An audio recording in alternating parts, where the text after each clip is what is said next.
dowladihii mustacmarka ahaana xeerkii islaamiga ah intay dadka ka rareen bay kii faranjiga u rareen. xeer qabiilkii soomaaliyeed inta laga guuray waa kii faranjiga loo guuray. markaasaynu odhanayna waynu horu maray oo dowlad baynu noqon.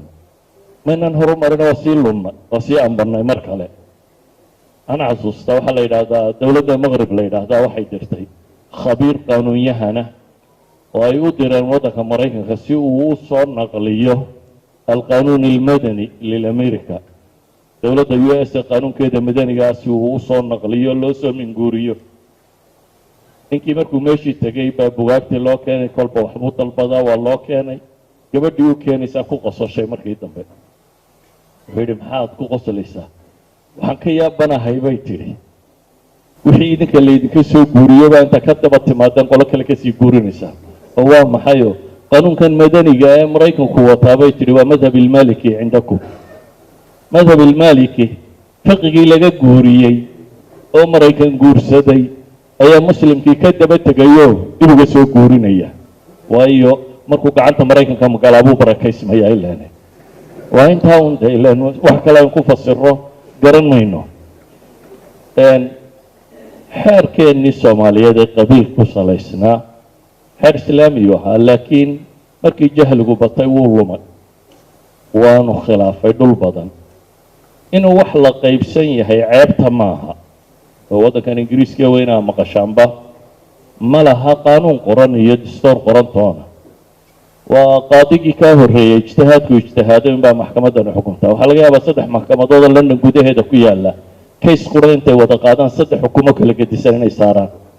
waayo qaanuunku ma qora, waa ijtihaadka ninkan unbuu ku xidhan yihi. sidaa odayadaa soomaaliyeed intay garta u fadhiistaan markay reer hebel la garramayaan ay wax u xukumayeen, reer hebel markay la garramayaan ay wax xukumayeen buu qaanuunka baray qaanugu. laakiin kaa odhan mayno wuu dib dhacsan yahay waayo dee ingiriis ba haysta. laakiin marka ka soomaaliga laga waxaan odhanayna waa qaanuun reer miyiyo aan qorayn oo caynkano. waxaan guuro oo aynuu guuro ka faranjiga ama ka gaalka inaynuu guuro. oo faranjigu berigii hore qeyb buu qaanuunka dhaafay. 2 qaybood waxba kumuu darsanin qaanuunadii meesha inoo yaallay. inta badan oonta wixii la yidhaha wixii nabaree dhaca waxa lagu qiimaynaya waxba kumuu darsan. qaadigun baa qiimayn jiray oo shareecadaa loo bandhigi jiray. axwaali shaksiya waxay u bixiyeenna xeerka qoyskiiyo wixii ku saabsanna waxba kuma darsan. iminka kii baa la dabarogay oo united nationsku dabarogay oo xeer qoysoo cusub oo raggu raggii maaha oo dumarku dumarkii maaha oo qaanuunku qaanuunkii maaha oo mid cusub baa la qoray.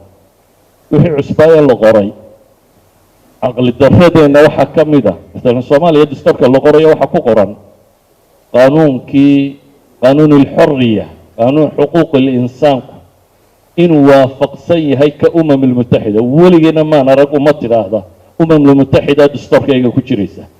almutaxida lawaaixdeeda waa wax siyaasiyiintu ama ay waafaqaan ama ay diidaan oo dowladdu, laakiin dastuur laguma daro.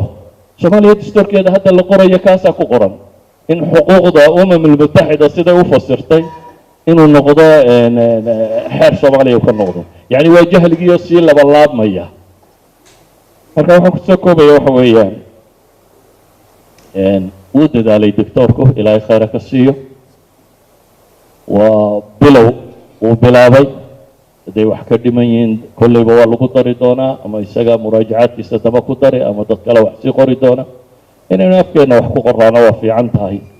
waxaanu buugani ku qoraya af fudud oo inta badan wadaadka afkiisa carabiga ku badnaan jiray, kan kuma badna. meelo yaryar baan arkuun oo erayo aan badnayn oo iyana soomaaliyoobay. yacni erayada iska soomaaliyoobay faham iyo wacyigelin iyo waxaad moodaa erayo imka iska soomaaliyoobay inay yihiin, laakiin kuma badna. waxaa laga yaabaa kelmad inay yaro qariib noqoto.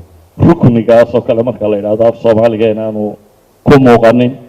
laakiin waxaan u arkayaa kolle kitaabkii ugu fududaa ee af soomaali macaan ku qoran ee soomaaliyaan akhriyay inuu yahay. ilaahay waxaan ka rajaynayaa inuu subxaana wa tacaala isagana ka abaalmariyo. bahda dhaqankana waxaan leeyahay war dowladda idinkaa diinta uga dhowe bal dadka diinta intiina ku celiya haddaa intiina ku celisaan inta kalena waynu iska celin doonaa wasalaamu calaykum waraxmat ullah